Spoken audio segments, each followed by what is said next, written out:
Good afternoon, everyone.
We have.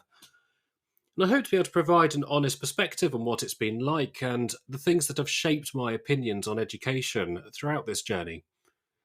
And as part of that, I'm also keen to hear from you. So, do you have any comments or questions?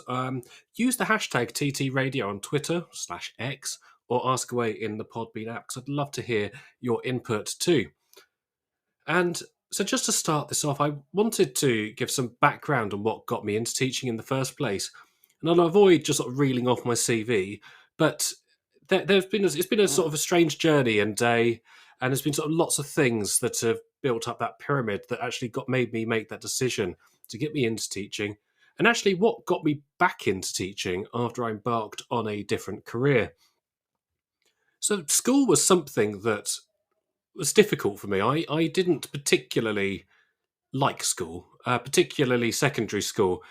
It was something I went to an all boys comprehensive school, and it was quite a austere place, shall we say. I mean, it was a school we had to call our female teacher's mom, for example, which was far too easy to confuse with mum, and embarrassment always ensues. So it was one of these sorts of places, and I was not an easy student. I wouldn't say I was necessarily somebody who'd muck around tons in lessons, but I was always very chatty.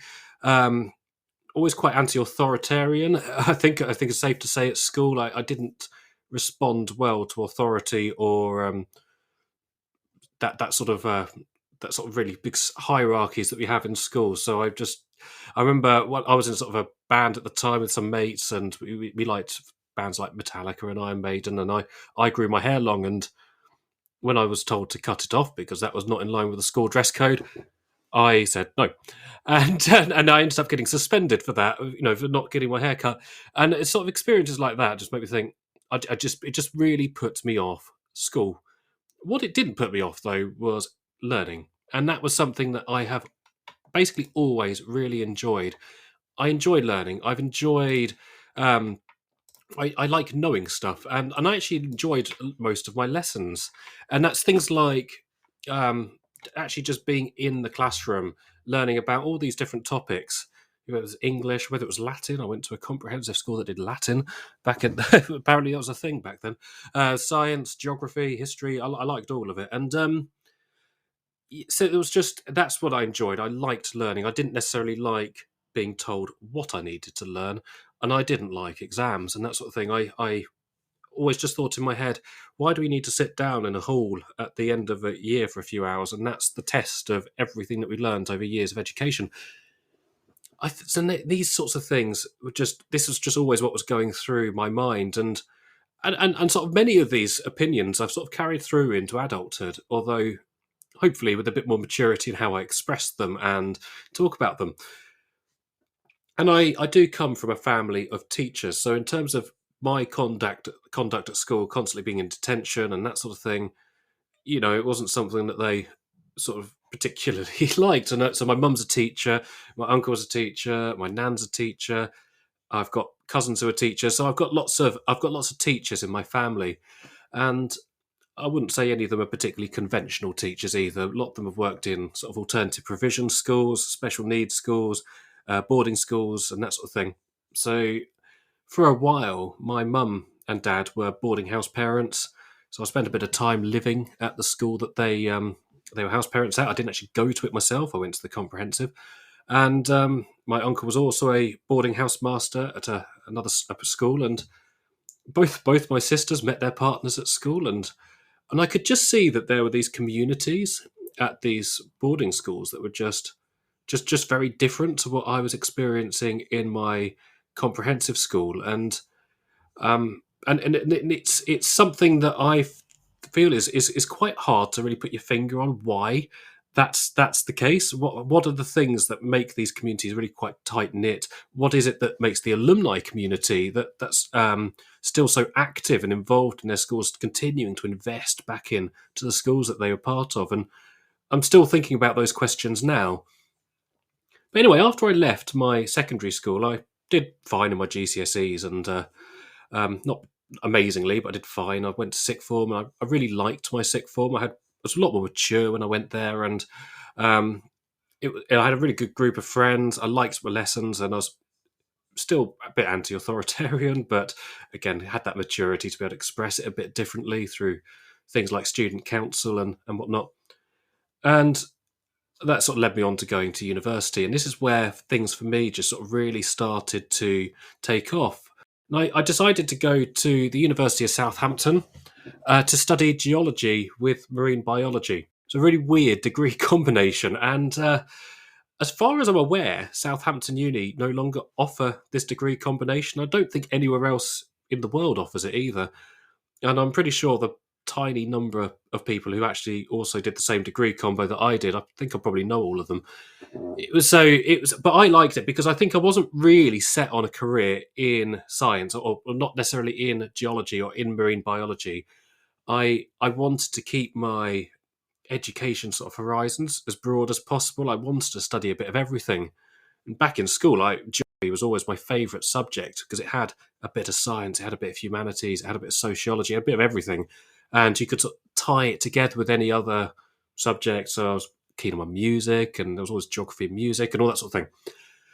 And I had a really good experience at university, really good group of friends, um, and I was sort of quite keen on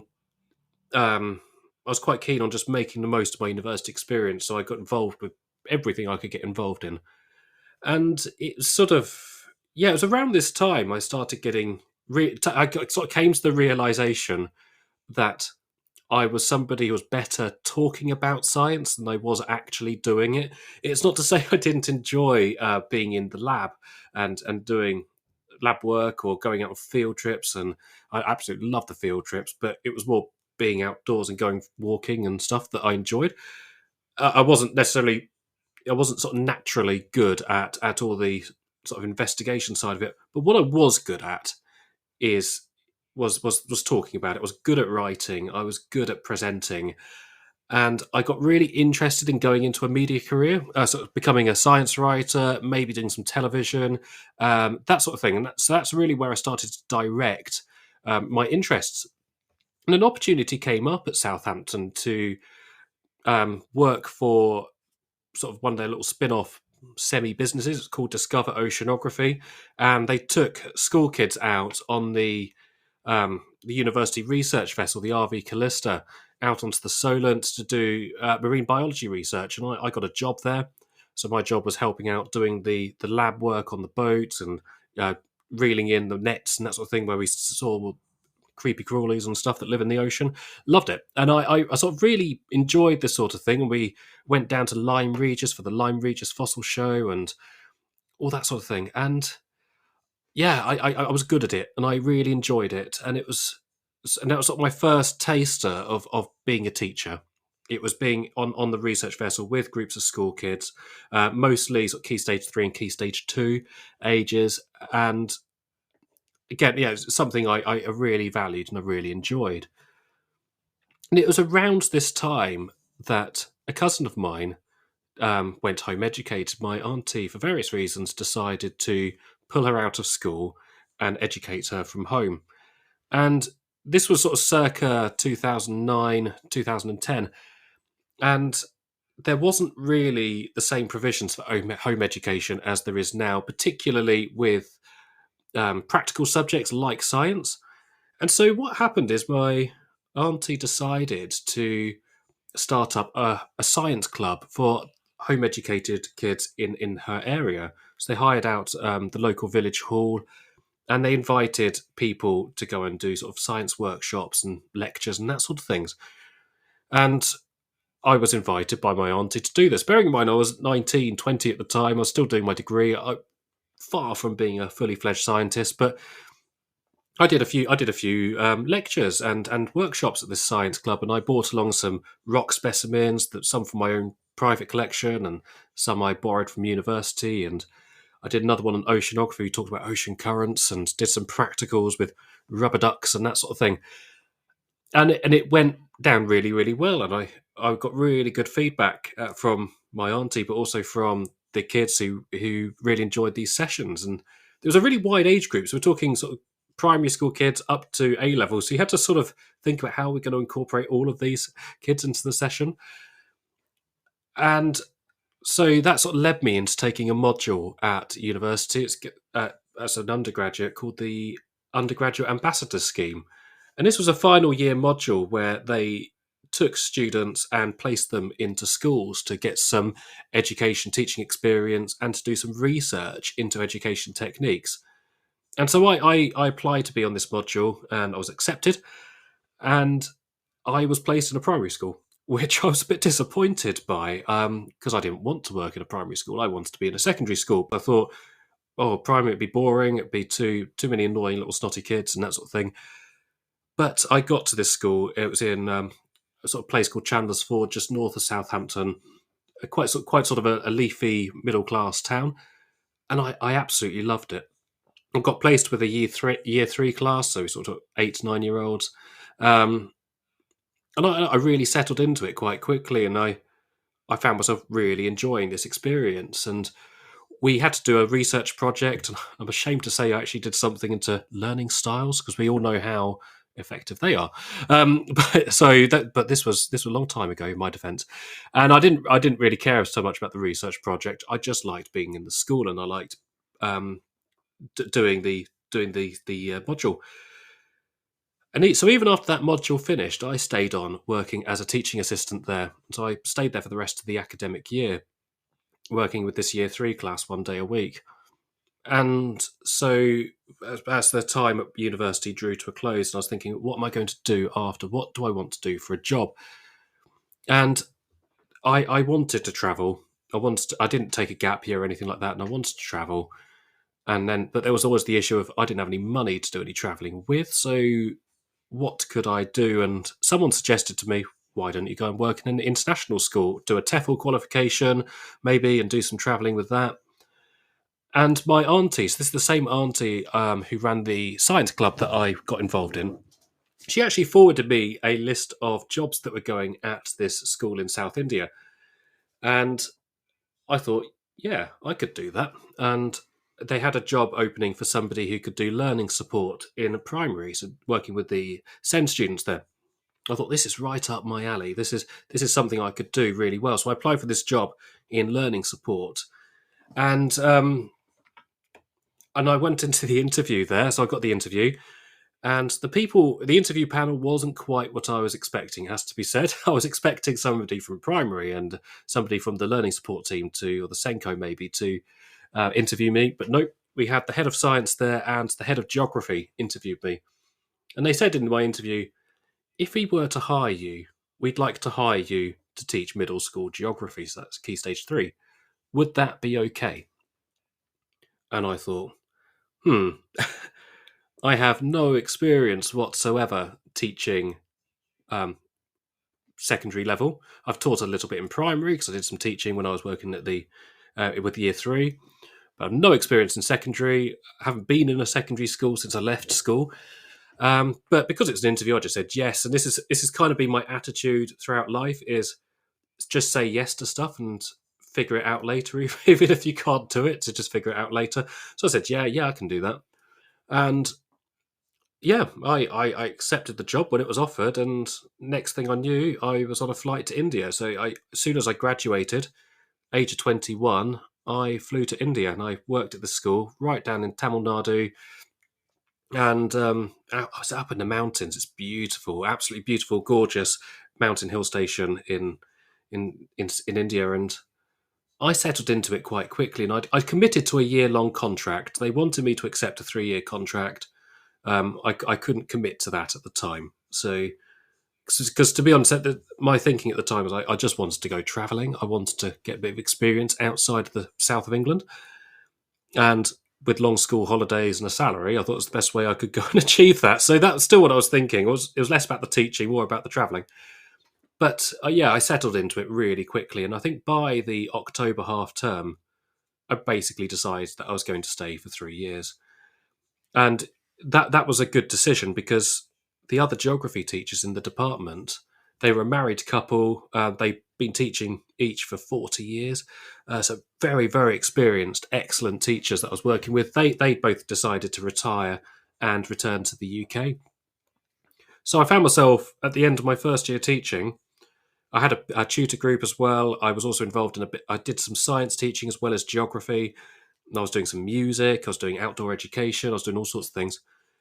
Teaching A level. I took over the A level and IGCSE geography, and somebody else joined me. She was also really young. She was 21, so she was a year younger than I was. She and I were the geography department. Neither of us qualified. Neither of us with any experience teaching. And what was absolutely fascinating about this is we did really well.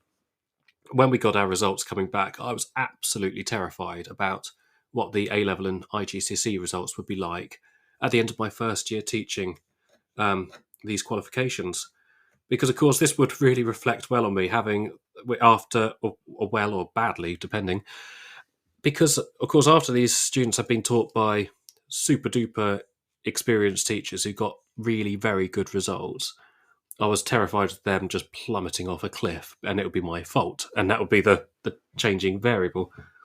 But I'm pleased to say they were good, and we actually got some very good results, and including people who got sort of best results in the world for IGCSE and A level, and so that's something that's always stayed in my mind. We got really good results at this school, despite not having much in the way of resourcing. We didn't have computers in most classrooms. Some classroom computers and projectors, most did not. So it was very much you had a board and you had textbooks.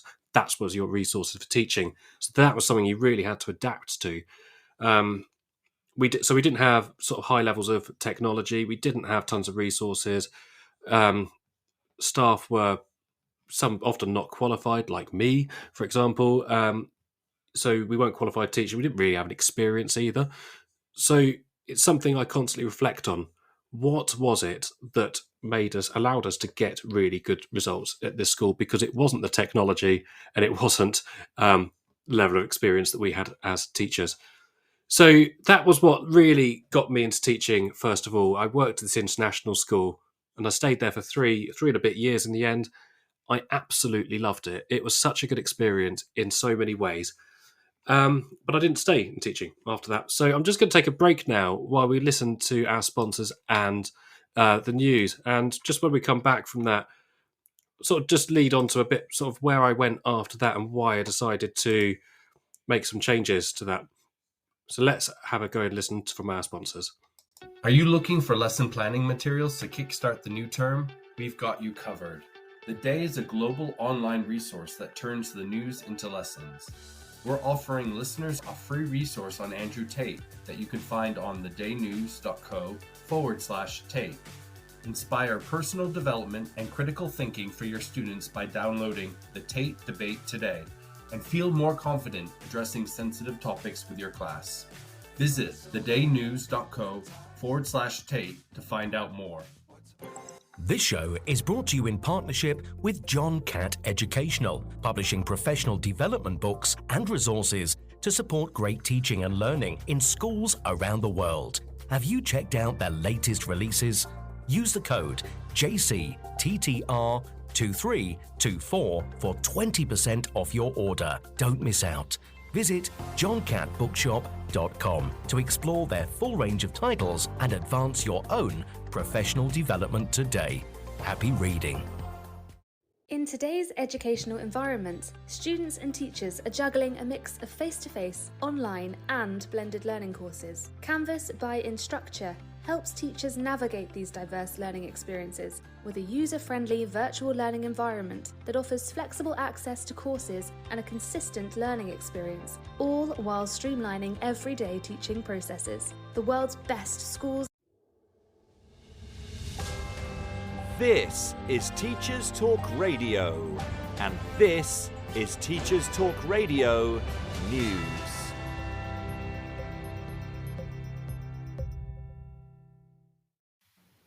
We have previously reported on the issue of student accommodation, focusing on rising costs and declining quality of places to rent. Shortages of suitable housing have further added to problems for many. This week, the BBC featured reports of protests by some students at what they describe as appalling conditions and extortionate rents at a university-owned block of flats near the University of Northampton. According to the report, residents paid £153 a week for a single ensuite room, but there were complaints of a lack of running water. A university spokesman said it had no record of complaints.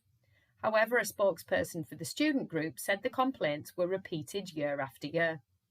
The university further said that the rent issue had been resolved as students had paid an additional charge caused by an admin error. This has now been refunded. An apology has also been issued.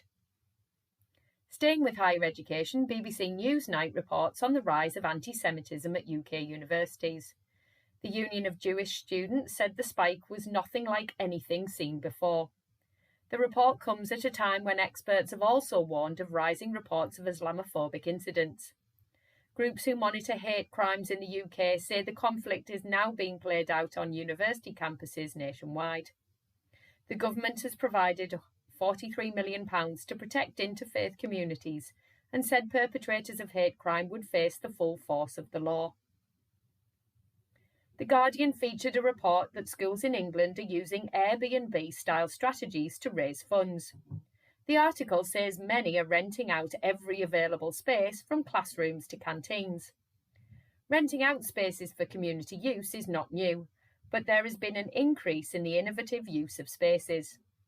One primary school says it has rented out its light-filled white corridor for photo shoots, whilst another offers a stationary double-decker bus, used as a classroom, to those who might want to make quirky films. Dedicated online platforms are helping schools make the most of their spaces beyond the obvious playing fields and main halls, with the founder of the Sharesy website saying they have even helped schools rent out their car parks for puppy training lessons.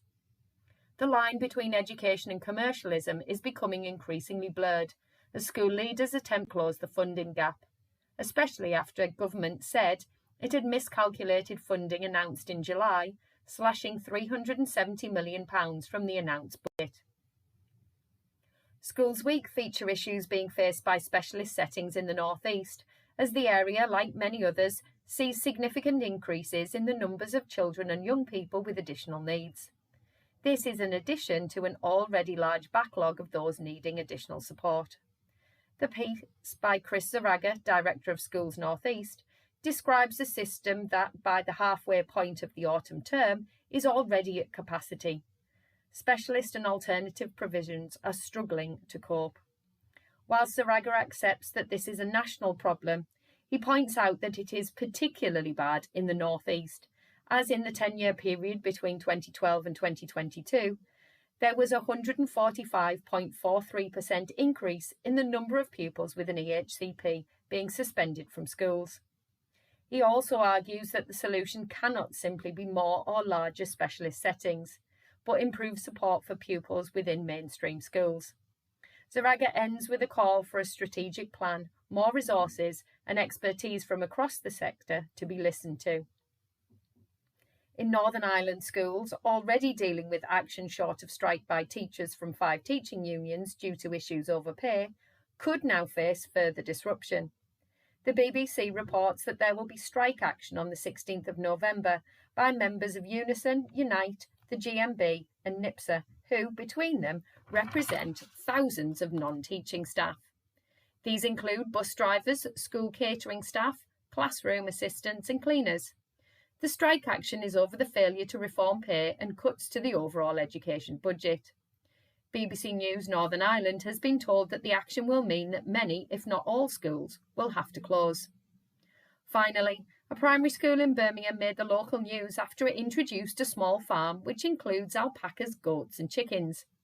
In spring, it also houses lambs needing to be hand-reared after being rejected by their mothers. St Michael's C of E Primary School is in one of Birmingham's most deprived wards, but the farm was introduced to help encourage children and the wider community to engage more broadly.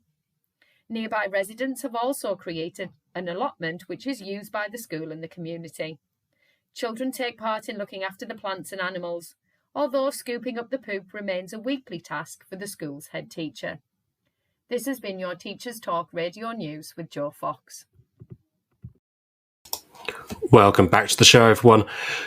Before the break, I was talking about the experiences and the journey that I've taken within education and teaching.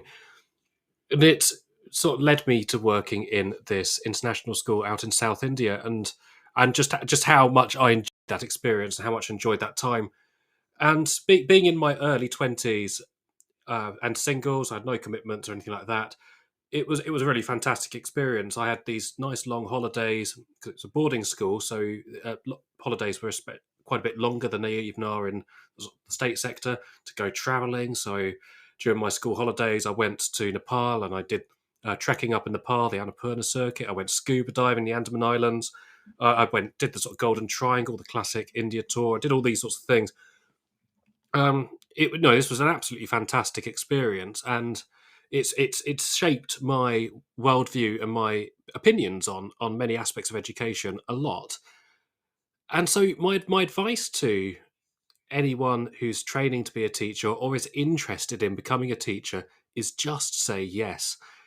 So take those opportunities, take the initiative, and be confident. I think one of the dangers a lot of us have is we can talk ourselves out of doing things. We can think, is this a sensible idea? Here are all the reasons why I shouldn't do it. And certainly when I was at university as an undergraduate, I was planning to go to India to do a career that I wasn't actually, do a job rather, it wasn't a career at this point, that I wasn't actually set on doing as a career.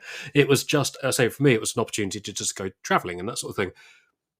And there was a danger that I'd talk myself out of it. Surely I want to be earning more money working in geology. I could be earning more money working as a mining geologist or something like that. Don't I want to save up to buy a house or get a car or get married and have children? All these sorts of things that are the things we're supposed to do. And what about the visa was complicated? That's a sign that I shouldn't go. But I persevered. I didn't really overthink it. I just went. And I think nowadays I probably changed my mind a little bit. I'll probably be thinking about talking myself out of all the practicalities. Now I'm a bit older and I've got sort of other demands upon my life. And so, but do take those opportunities. If the opportunity to go and work in an international school comes up, or if that's something you're interested in, apply. There are lots of jobs out there, and lots of different parts of the world. And I was working in South India. The salary was not enormous. It was sort of a local level salary, so it was perfectly adequate for India. You can earn more money in other countries, but take your pick. Don't sort of overthink those things. So, I was in India for three and a bit years, and I'd done I'd taken my tutor group through middle schools, so years 7, 8, and 9. I'd taken a full cohort of students through IGCSE and A level, and I felt like it was time for a change, and I returned to the UK, and that's when I left teaching. I had such a good experience in India, and I just thought, do I want to? I don't want to sully that memory by teaching in the UK, where when you listen to the media, everyone will just tell you that teaching in the UK sucks, behaviour's appalling, all of these, the salary's rubbish, all of these reasons not to go into teaching. And I was really put off it. I was really discouraged from continuing in education because everyone told me it was a rubbish career, even though I'd had this time teaching and I loved it. And my mum was a teacher, my uncle's a teacher, and lots of people I knew were teachers, and they clearly enjoyed their jobs. But so anyway, I did leave teaching. I did some part-time work, as I worked as an ecologist for a while. And then I sort of came back to my original sort of career plan, which was to go into media, sort of becoming a science writer, becoming maybe get a television, radio, that sort of thing. I got a job in publishing, so I published journals for the Institute of Physics. I later worked for the Geological Society of London, so I was there for nearly 5 years at the Geological Society of London, doing all kinds of bits and bobs for them. And I did a master's as well in that time, and it was this was a really good experience. I mean, I was really enjoying working for these learner societies. I worked for quite a few of them, and I did a lot of science writing as well for various magazines. I did some media work for like BBC Click, and for example, a radio show, tech show, so all these good experiences that I did.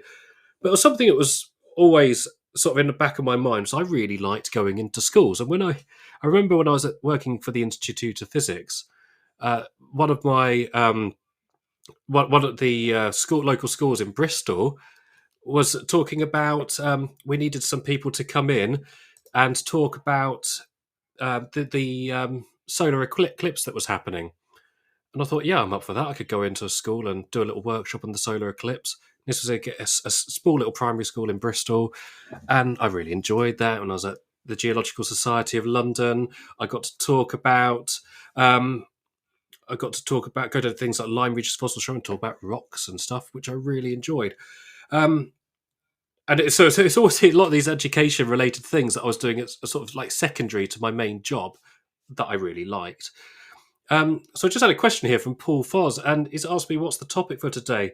And it's a bit of a different one for today's show because I'm halfway through my PGCE now, and I sort of just talking about my journey into education, what led me into it, and why I left it for a little while. That's sort of where I am now, and what made me decide to go back into it, and why I've actually decided now to commit to doing a PGCE, having worked unqualified. And so it's a bit different sort of show. It's a bit more me sort of just reflecting upon it and the things that have shaped my opinions on education, my experiences, and hopefully just share with other people who maybe work in education or are looking or interested in working in education, what my advice would be, what I would say to those people. So yeah, I worked for these societies for a while, and then sort of lockdown happened, and that was a bit of a bummer for me because I lived by myself, and I was suddenly plunged into isolation, like living by myself in a quite a small flat in the countryside, and I sort of found myself thinking, yeah, I'm not enjoying this anymore. And I really liked working for the Geological Society of London. That's where I was at the time. It was a really fantastic learned society, and I have a geology degree. I absolutely live and breathe natural history. I love it.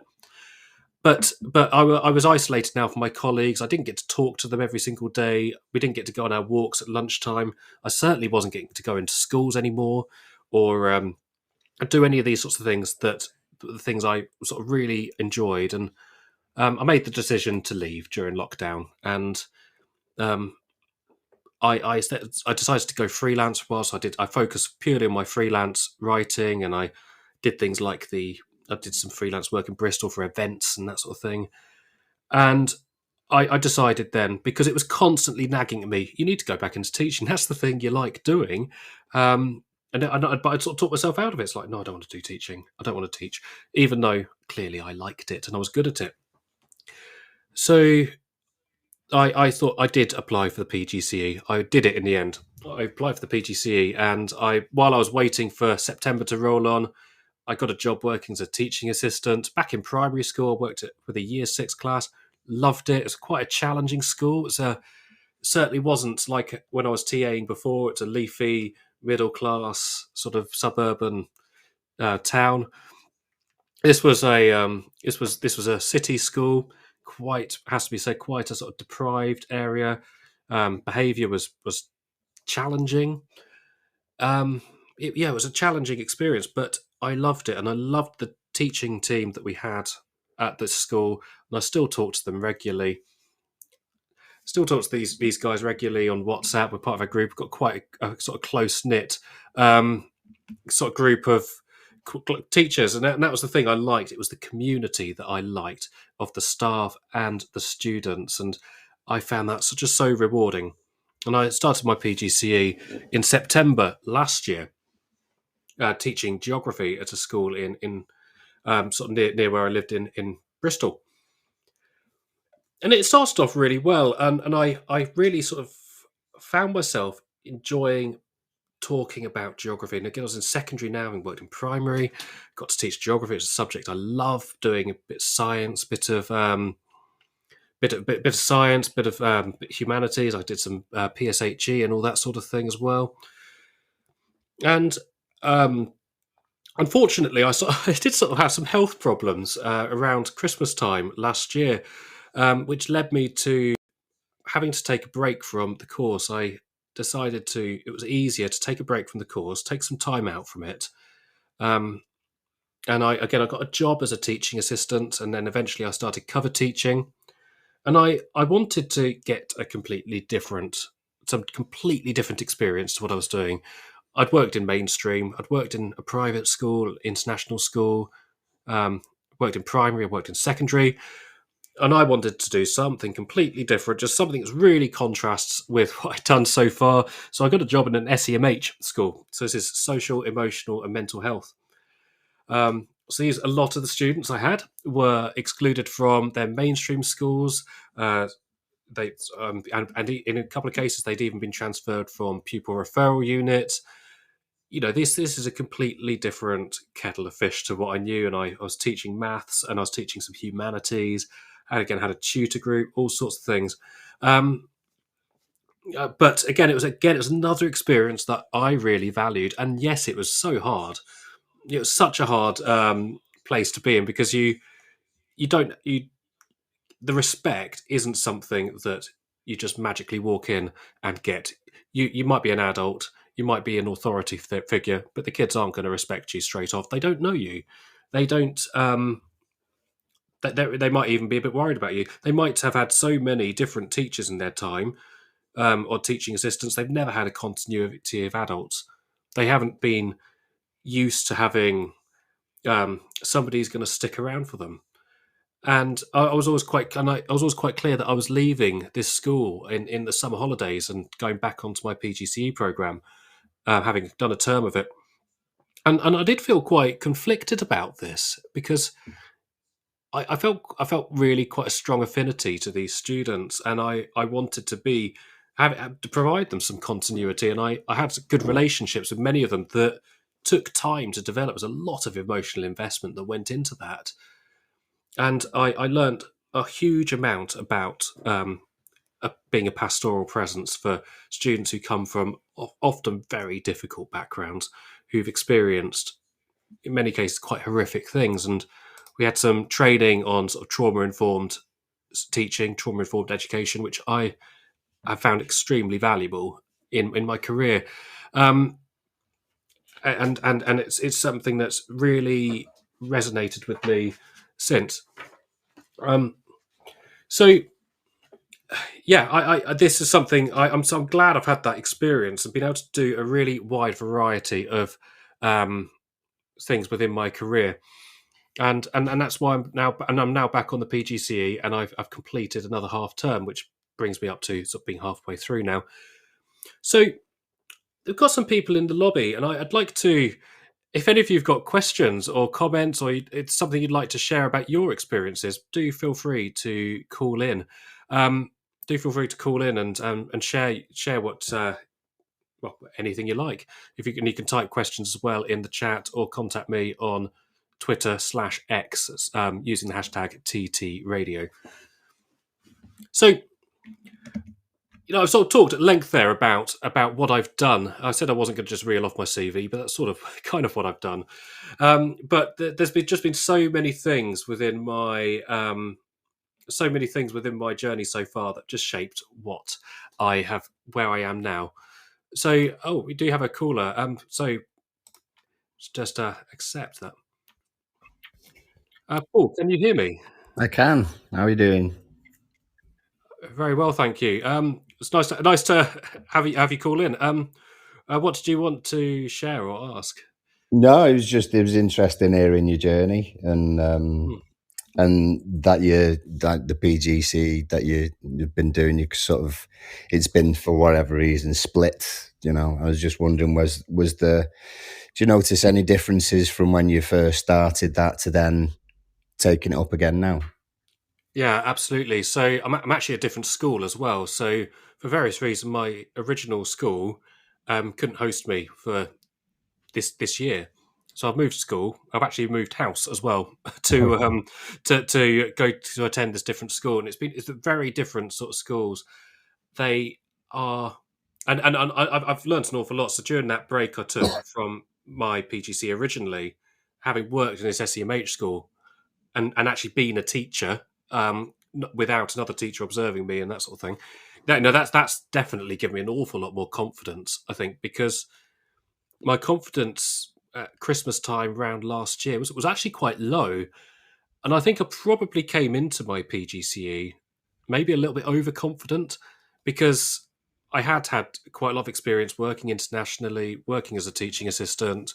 I've done lots of workshops and stuff in schools, and compared to a lot of other trainees who may never have worked in a school before or had any experience, I was certainly at a different place in my journey. But I think what I came to realise is that every school is very, very different. They have different systems and different expectations. There's always going to be different demands as well, and particularly working in a mainstream secondary, you've got much bigger classes than what I was used to.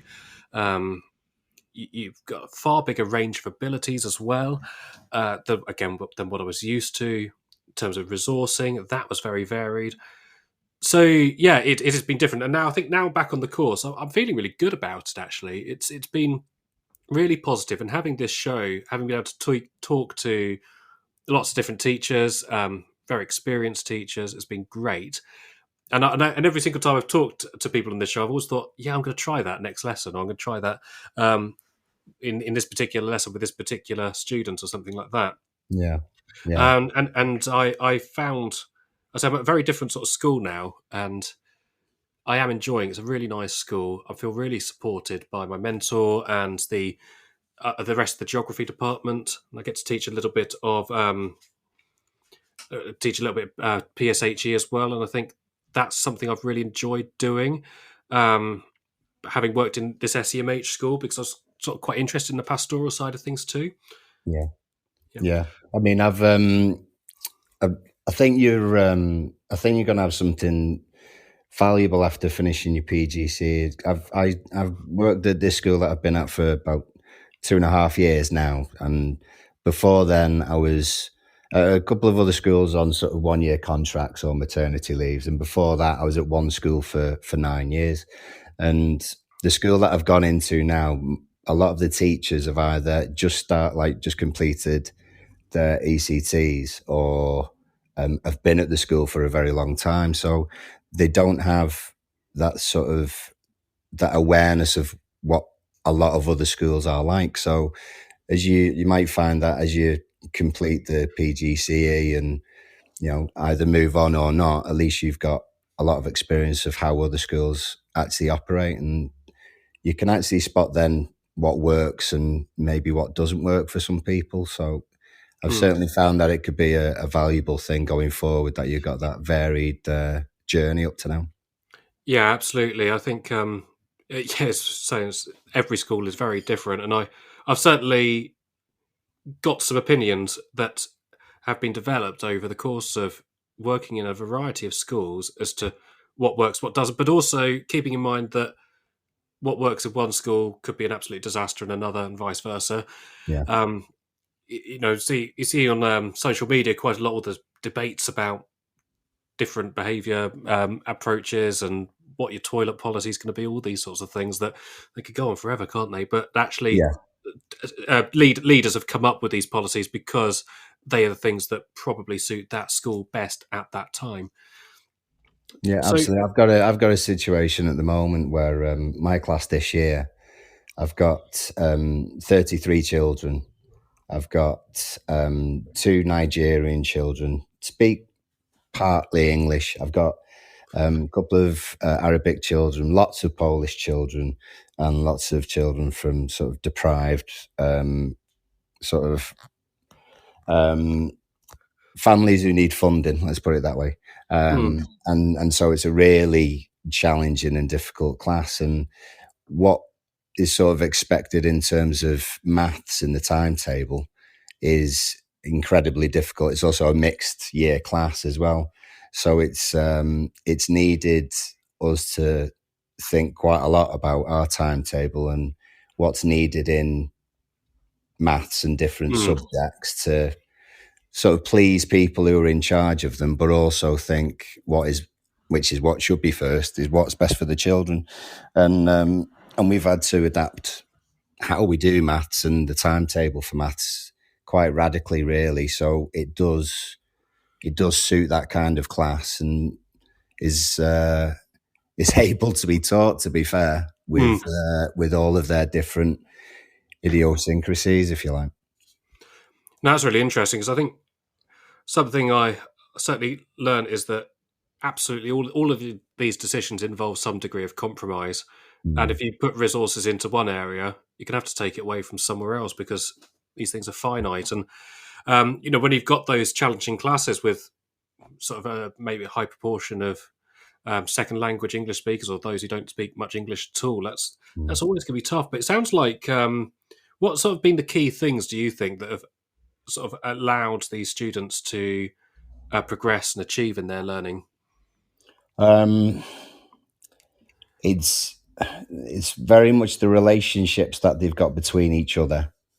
I think many of us have put together a seating plan about 100 times, and it'll carry on because children's attitudes change to who they want to work with, and relationships change, as in they used to be your friend but now they're not your friend, and other things happen and change that you just go roll with, really. So it's being aware of those relationships and picking out, almost, it's being proactive, really, and it's noticing what could be a problem before you even start, and that way your chances of success are going to be far greater if you're able to preempt a lot of problems.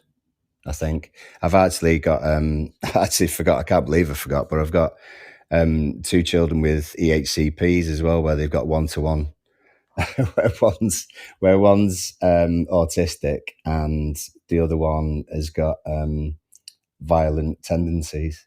So so I can't believe I forgot that one. So that really does play a part in every aspect, the challenge aspect of the task, literally who is in their eyesight, who are they near, their whole process in every lesson. Obviously, with the AHCPs, particularly the lad with violent tendencies, is he needs to know what's going to be happening. It's massive amounts of advance, and it's a crazy lot of planning.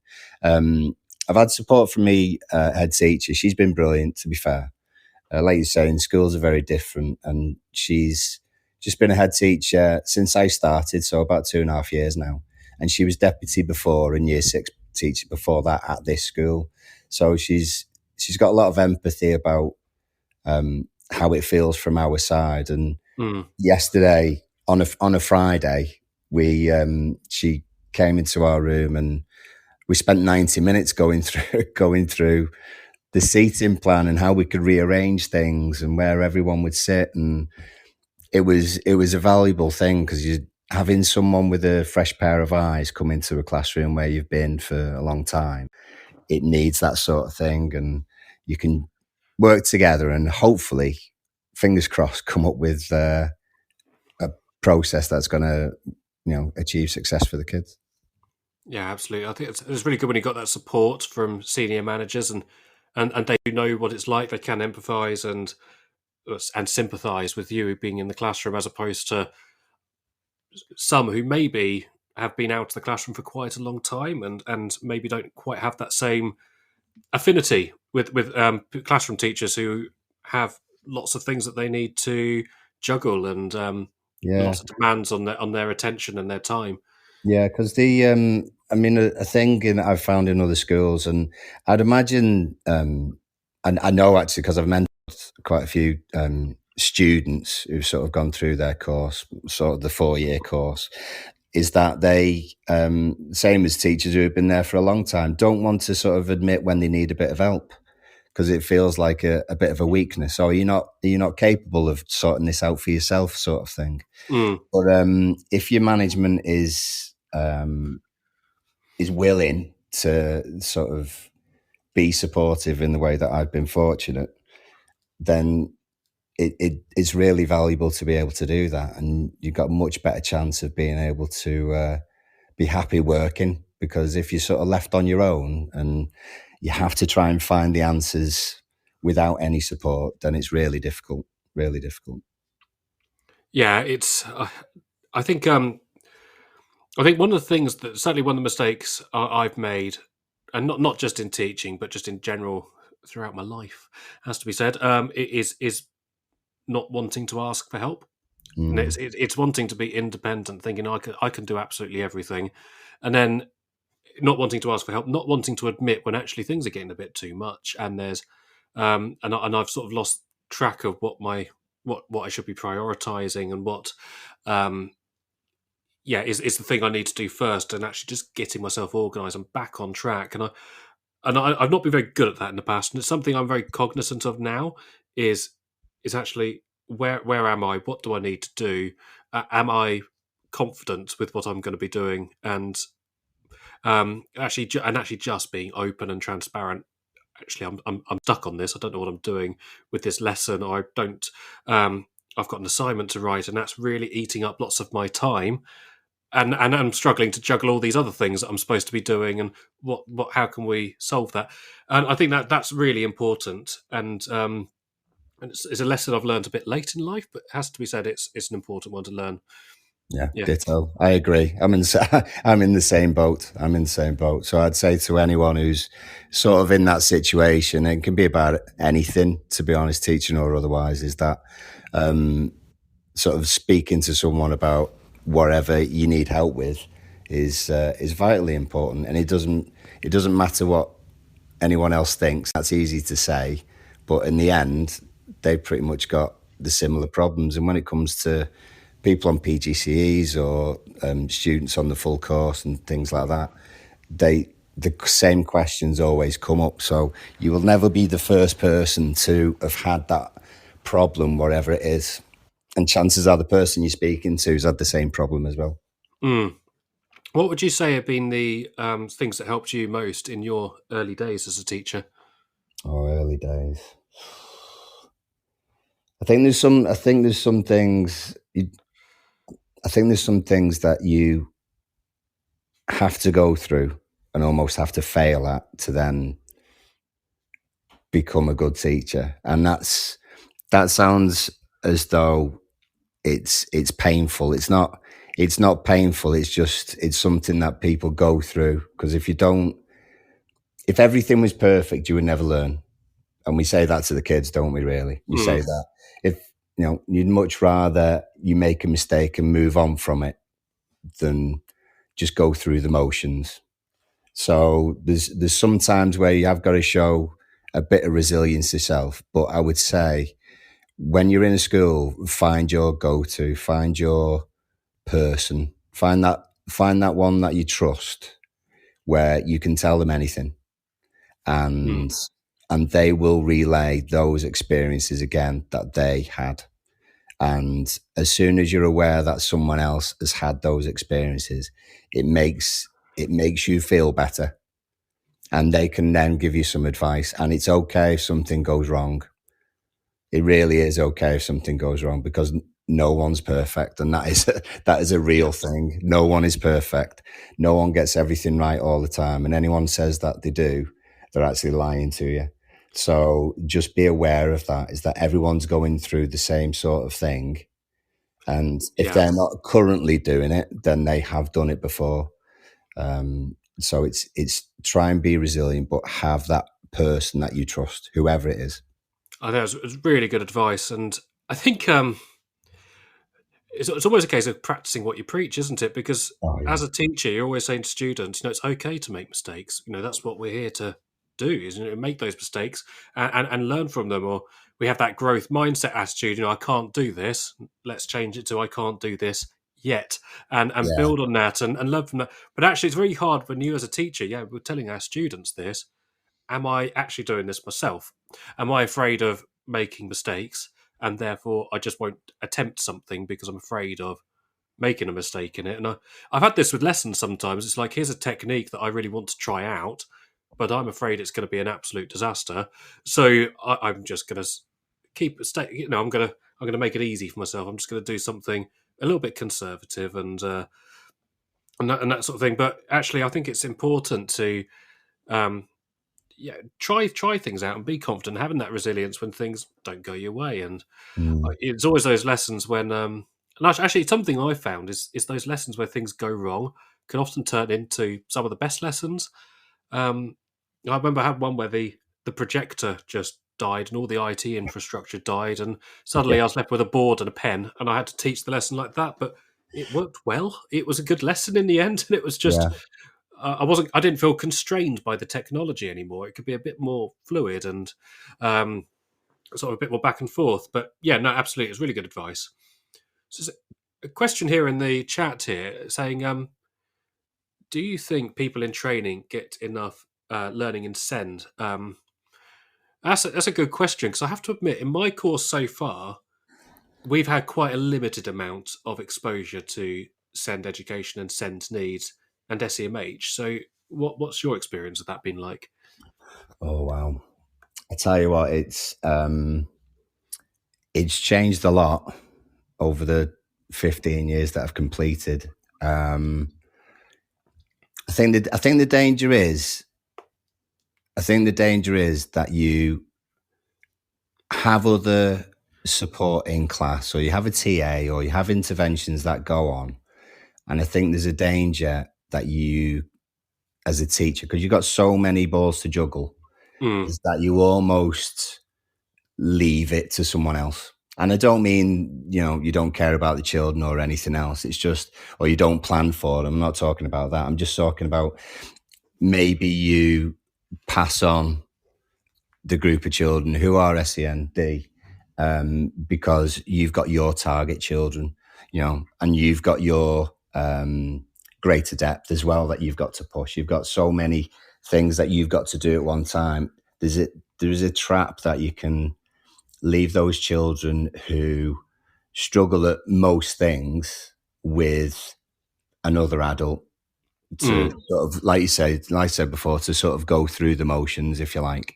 and achieve as much as they can. But you know that they'll not get age related and things like that. That's a trap I've fallen into before, because now, in from the year I started to now, the number of SEND is just shooting up, because there's there's far more scope for conditions or needs that children have now that they didn't have 15 years ago, Mm. completely. And even though the funding um, for SEND is awful, and I know my council are getting Ofsted at the moment. I can't wait to see their Ofsted report.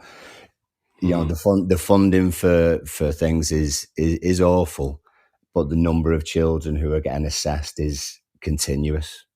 It's just Yeah, coming up and up and up. So the ways of managing and supporting these children, you've got to know more and more about that as you go along, without a doubt, because they'll become your biggest group in your class soon, without a doubt. yeah, absolutely. It's I'm really keen to do a show later on this year on Send and SEMH in particular, because I think it is something that probably isn't discussed enough on teacher training programs, at least not in my experience. It's not that it's not been covered at all, or it's just been completely ignored. It's just not been um, perhaps as prominent as maybe it could or should be, because, as you say, the number of students with EHCPs are increasing, or not even EHCPs, but just SEND needs in general. is going up. And what you said earlier about having a teaching assistant in the class, I must admit I've fallen into this trap myself, because when you've got a TA in the class, it's very easy just to leave the TA working with your SEND students and just Yeah. thinking and just assuming that the work you want to be done is getting done. And I think one of the things that I've tried consciously now to do is asking, not every lesson necessarily, but where I've got a TA, asking my TA if they could perhaps work with the higher ability students Mm. who need that extra stretch, and then actually I'll spend that lesson trying to sort of do more one-on-one work or small group work during tasks with my SEND students, because I think actually, and that's one thing that's really helped me doing that, is I know those students better now. I know what they're struggling with better than I could just looking at their profile.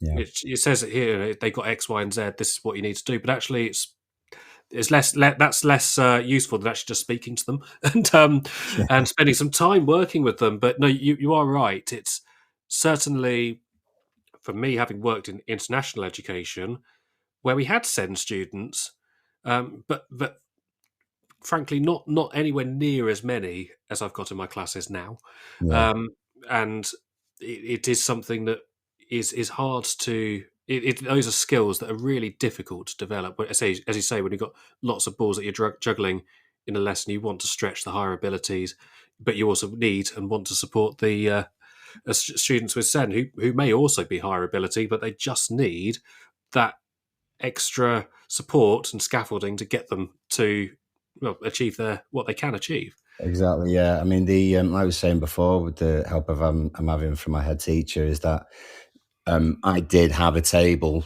I mean, I'm teaching year 3, 4. I did have a table which was full of children, because I had a one-to-one on there, and all SEND, because they were working so far behind the other year group, who was the majority in my class.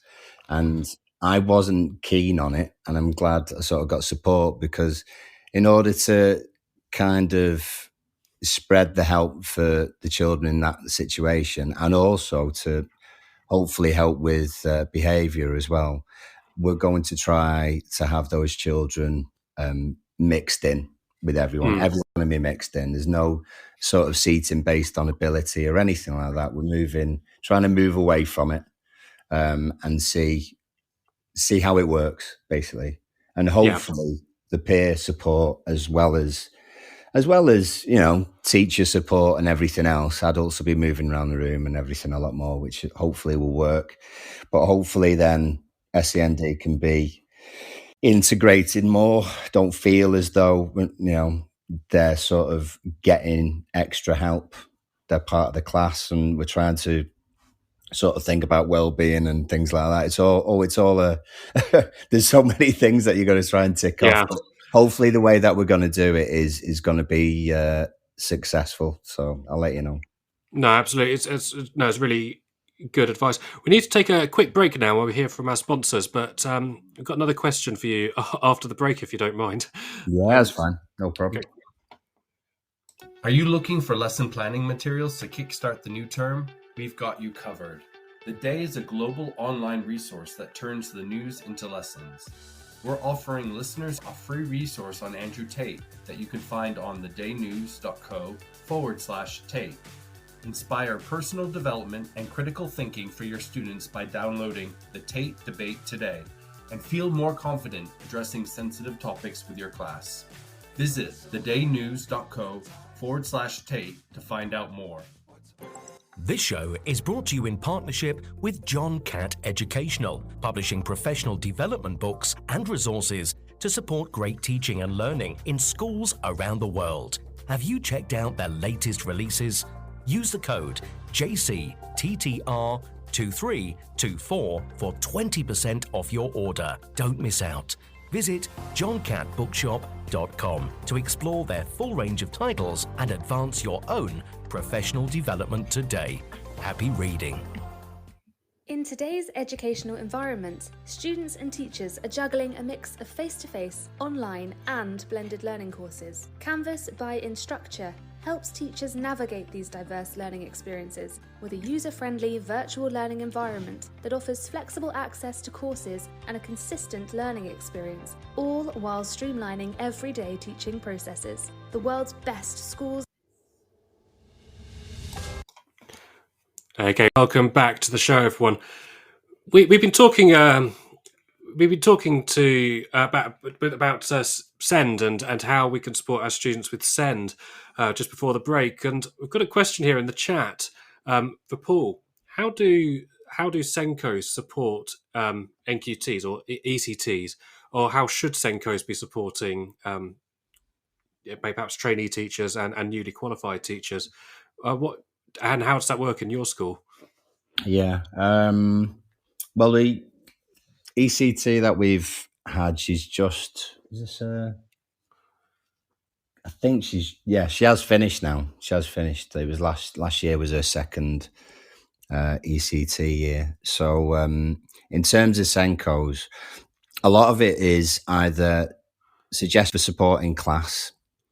You know, those support plans, whatever they want to call them, this week is. It's important to think about, like you're saying, knowing those children, but what will work and what won't work from having tried it in the past. So those little unique things to the child that they're not so good at, those strategies then, like manipulatives or whatever it be, would be a good idea to try. So knowing them on your support plans, that's pretty important. That's helpful. And whether it's you working those, or whether it's your other adults in the room, they need to be aware of it. So if you're aware of it, make sure they are. And that's one thing. The other thing as well is procedures, really. And I did kind of find really that in the early stages, it's just knowing the procedure. Things become clearer as you spend more time doing that job. So one sort of thing that you might think is that you need to know absolutely everything the first day you become qualified. You don't. You absolutely do not. Because the thing is, they change all the time. You know, your procedures will change, your documents will change, the way you teach lessons will change. And one of the biggest things is just being able to adapt as a teacher to different surroundings, different situations, and different legislation and red tape. And Senkos have got a lot of red tape. And most Senkos, I mean, we've got a family support worker who's amazing. I actually think she should be Senko as well, to be honest, but she's not, because she's so busy being a family support worker. So you are doing it because you care about the children, but the Senko's job, there's so many forms. I mean, it's absolutely incredible how many hoops Senkos have got to go through in order to achieve funding or support for children. To get an EHCP, you need to write a doctrine. Do you know what I mean? It's absolutely crazy. So Senkos will support with procedure and what paperwork teachers need. If they're a good Senko, they will be able to do the majority of that without overloading the teacher, if you like, particularly if they're in the early stages of their career. No, it gives me a lot of appreciation for the people who do these sorts of jobs, because it is complicated. Like you say, there's a lot of bureaucracy and that sort of thing to do. And I think something that gave me a lot, particularly appreciation, when I worked in this SEMH school that I worked in, seeing what an EHCP looks like, because all of our students had them. It was an extensive document and it was really tracking sort of progress, what are the targets and all these sorts of things. It was a big document, and that's just one of many that I appreciate that Senkos have to deal with. And I would say something that my school did, this is my placement school, did really, really good, that I really enjoyed, was we had a sort of almost like a speed dating sort of thing with our SEND students, and we got an opportunity just to sort of spend 5 minutes talking to each of them in sort of the library, just one on one, and that was really that was a really good experience we had. That I liked. I was glad that was organised for us. Um, just had a phone call in from Elizabeth. Elizabeth, can you hear us? Yes, I can. Can you hear me? Yeah, you're quite quiet, but we can hear you. Is that? I put my teacher voice on. Elizabeth, did you have a comment or a question or something you wanted to share? I mean, I'm a SEND expert, so I work in a special needs environment and have done for quite some time. Although I have worked previously in mainstream schools, and what I would suggest to some of your listeners, and I know you're going to do send more detail later on, but if any of your listeners, NQTs or what have you, or newly qualified teachers would like to know a little bit more about a young person's particular condition, your local SEND school, special needs school, can be an absolutely invaluable source of information for you. And most of us, I mean, I know from my school's point of view, we are only too willing to support our mainstream colleagues with techniques and things that we've learnt from obviously working intensively with young people that you may be able to use in your classroom situations. So don't be shy in contacting your local SEND establishment. And if anybody wants to contact me, if they've got a learner who has any particular issues or they'd like to know a little bit more, then perhaps they can drop you a line and you can pass that on to me. Absolutely, that's really useful. Thank you. Yeah, no, and I'll certainly do that. So if you've got anything you'd like to, any questions or comments that you'd like to know on Send, then Elizabeth Lickiss, she's somebody who has just offered that. So that'd be really nice. I think when I worked in this SEMH school, we were part of a multi-academy trust that included mainstream and primary. So we did have, so there was a bit of cross-pollination there, and I'm sure a lot of MATs will have some form of alternative provision school as part of it. So if you work for one of those MATs, then that's maybe quite easy to organise getting that experience. And even if you don't, I certainly would recommend going into a SEND school or any sort of kind of alternative provision school, because it does give you so much insight into an aspect of education I think probably most people don't get a whole lot of exposure to or knowledge of. Um, Elizabeth, what made you decide to work in SEND education rather than in mainstream? Well, I was mainstream for quite a long time, but actually, what happened was that I went between jobs. I wanted to see. I wanted a little bit more experience of SEND. I have a daughter who has autism, and I wanted to see how I could help in that sort of respect, and found myself working cover teaching basically at a school in Cranley that's very well known for its SEND provision.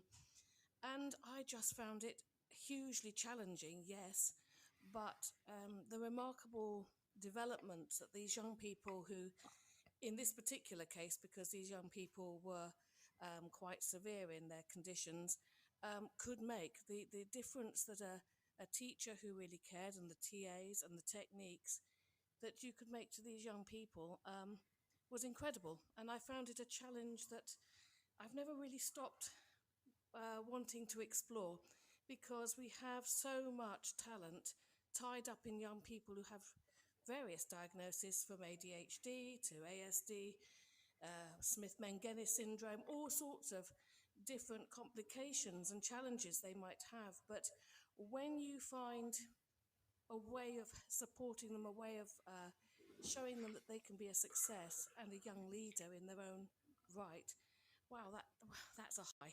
I mean, that's a real high.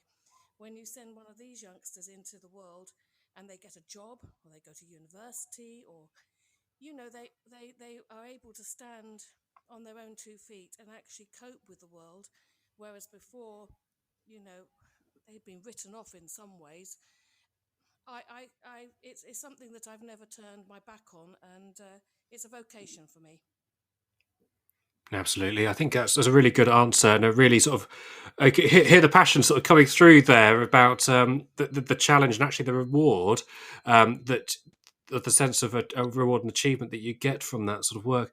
What is the what should, and I mean this sort of more generally, what should be our end goal with Send? What are we ultimately hoping to achieve?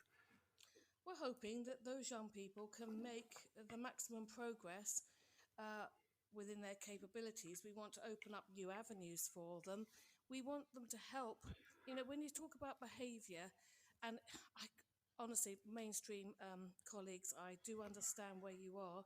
It's really very difficult when you've got a class of 30 and you've got one young person who's expressing themselves through behaviour, because behavior is a way of communicating. It may not be the communication you want in a class of 30, but that young person is communicating to you that they're struggling, they haven't got the words to say, so it's coming out in other ways, or maybe they're very traumatized because of what's happened in the past. I think what we want those young people to be able to do is to learn the strategies that they need to learn in order to access the curriculum and their life opportunities going forward. That's a real challenge in whether it's a mainstream school or a SEND school to be able to do. But there is so much out there and so many techniques and so many things that we can use. My concern is that for young people or people going into education, that we're not really exploring those enough on their courses and preparing them enough, because our mainstream schools do have a lot of young people who have various diagnoses. And that was my first question to your other caller, was how much support is he getting, and how much support does a young person, I'm saying young person, but they could be a mature student, going in as a teacher, how much support and how much of their training is dedicated to SEND? So, yeah, I think I interrupted you earlier, Paul. Sorry about that, but did you want to answer that question? Yeah, yeah. It's obviously going to vary between schools, I would have thought. I think from what I've seen is that over the years it's increased far more. It's certainly become a larger part of your overall teaching. I don't think there's a massive amount of support given to find always sort of right way of putting this, the practices that would be best suited. There may just be, say, a standard 3 or 4 practices or methods or anything else that might work generally for children in that situation, whereas you need far more than that, because children are complex, as you know, and there's so many different needs, so many varied needs, and those 4 or 5 that you're given on teacher training will not cut it when you get to deal with a mass of children over the years. So, like I said, though, as well, it's about keeping up with those. You're not going to learn everything on the first day of your job, or you're not going to have everything in place in the first day of job. So it's being open minded, and the support that you get should be encouragement and opportunity to find those other practices, and then be able to use those practices and then discuss them with colleagues as well.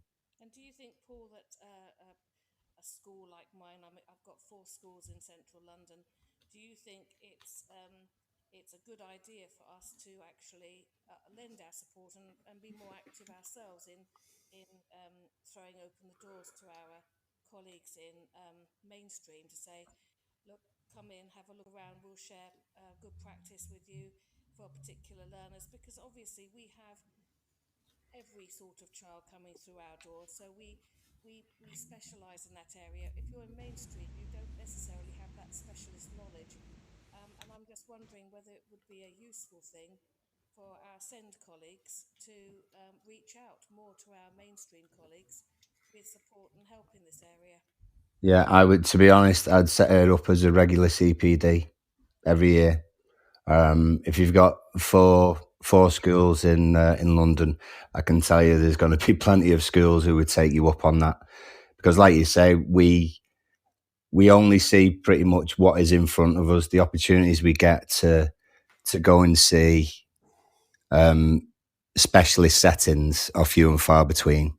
You know, there's a lot of collaborative work sort of where I am, sort of northwest, and I know schools are doing that. They're working together in clusters and things like that. But those clusters won't necessarily include schools like yourself. And so I would open up as a CPD and try and get people in there, because I think there's lots of good CPD and opportunities and things you can pick up from different types of training. But I don't think there's many better than actually watching someone teach another class, where you can just sit and watch and get the ideas from actually observing. I think that's really important and really useful. Well, that's a challenge you've laid down there, Paul, for myself and colleagues in that area. I go back to the boss. I know he's very keen on opening up our provision to support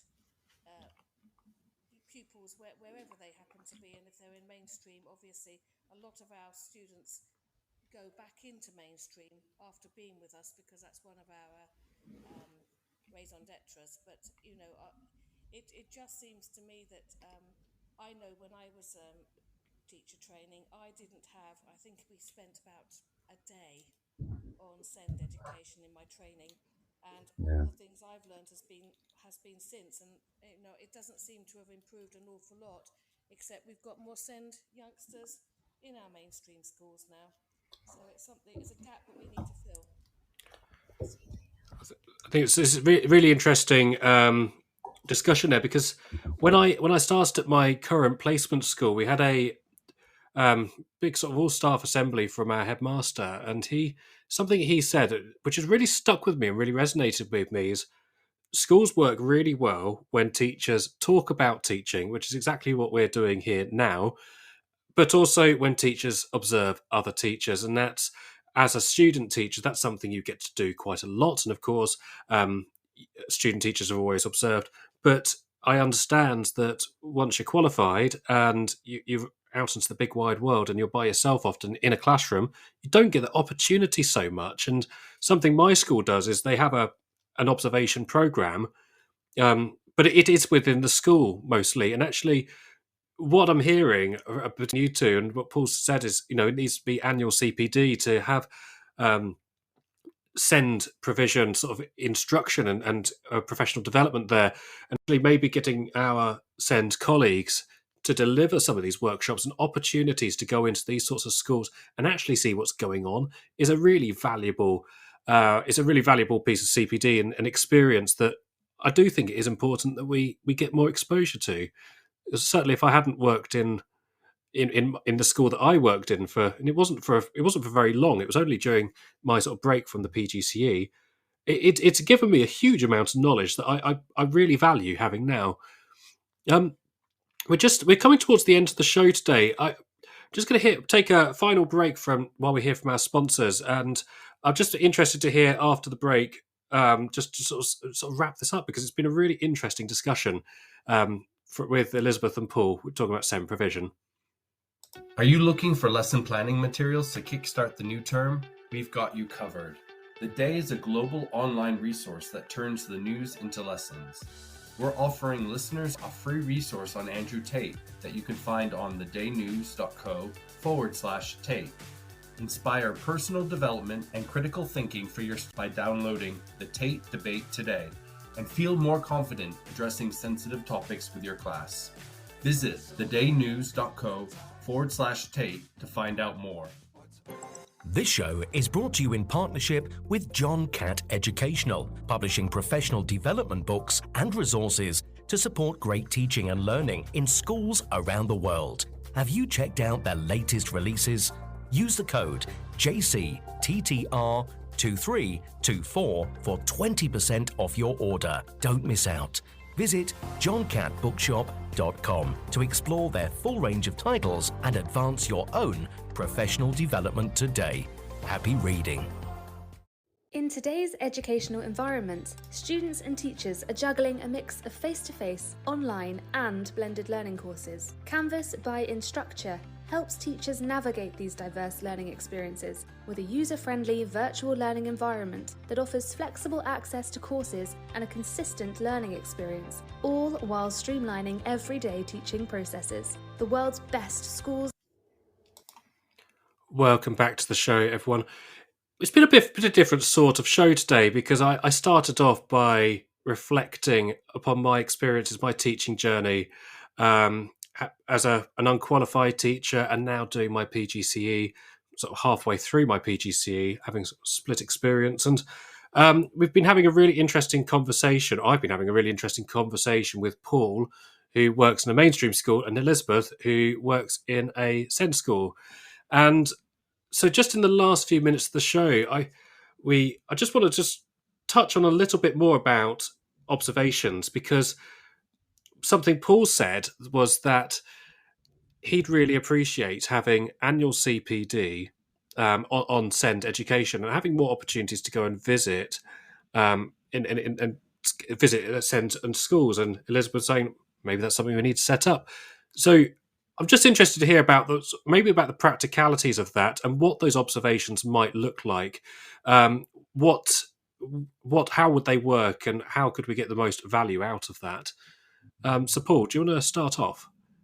Yeah, I've God, so many observations, both been watched and watching other people. I think the importance is, it's got to be in the classroom. It's got to be as close and as real as possible. You're never going to get it perfectly. If someone comes into your class, for example, or even if it's their own class, everyone's relationship with children is different because it's different children. You're never going to get it absolutely perfect as it would be for you, but you can get as close as damn it, really. So I was saying before, my class is a year 3-4. My head teacher in her support has suggested that I go and look at a year 3-4 class, which is at a school not too far from us. They've got a SEMH unit as well. So the behaviour issues that maybe I've had in my class that I can learn more about and maybe learn more ways to deal with, I would hopefully be able to see one or two things I've not seen before in this class. And it's picking things that are as close as the experience, as the situations that you're in. It's no good going to, and I've done it before, to be honest, it's no good going to, if you're in a deprived area with a number of EHCPs and this, that, and the other. It's no good going to a leafy school, leafy school with 20 children who are all well behaved and all high ability. It's a waste of time, because unless you're actually in that setting, what are you going to get from it? So relevance is important, I think, and just as much as possible, to be honest. We don't get to go out of class every day for obvious reasons. Yeah. And so whatever you can get, take it and just try and make it as relevant practice as possible.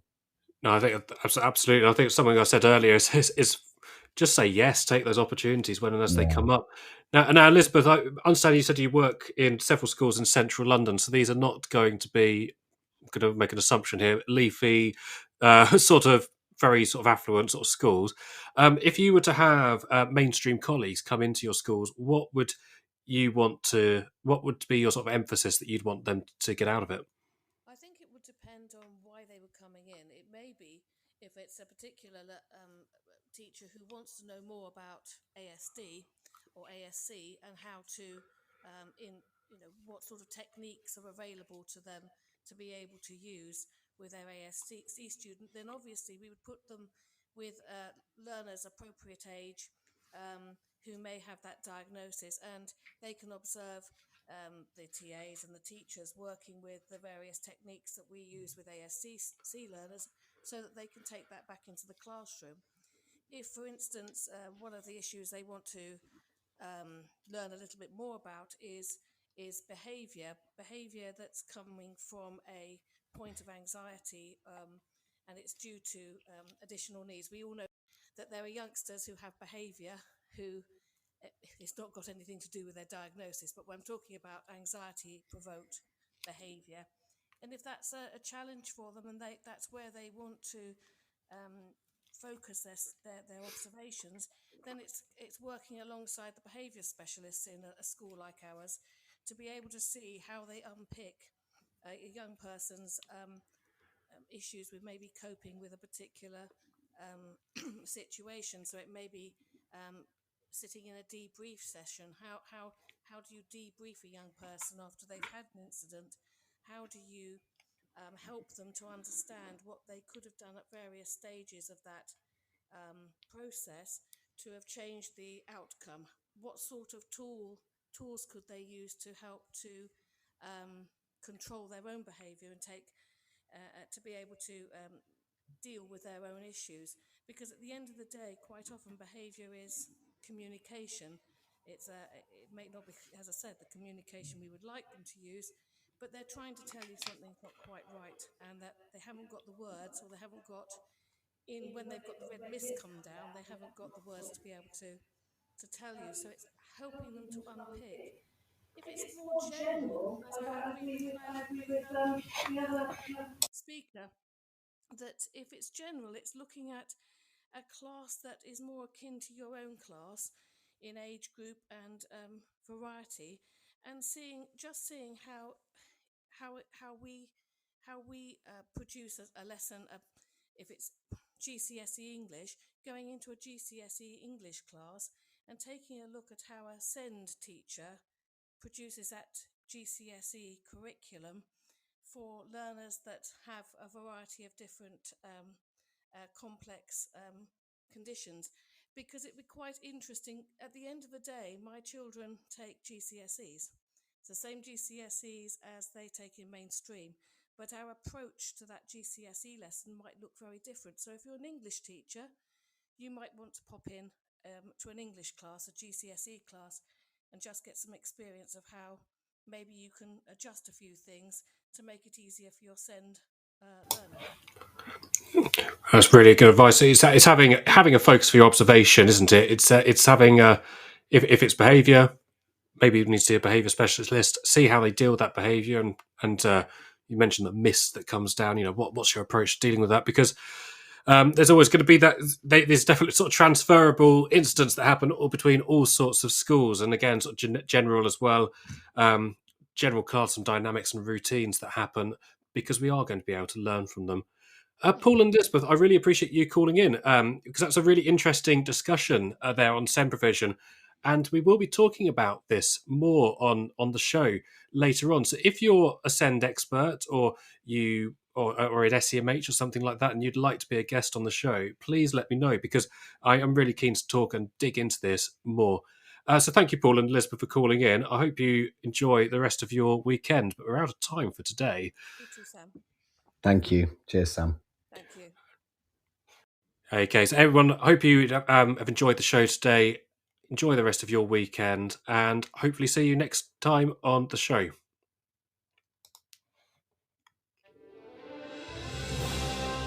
You've been listening to Teachers Talk Radio. Tune in live and listen back at ttradio.org. We look forward to hearing from you next time on Teachers Talk Radio.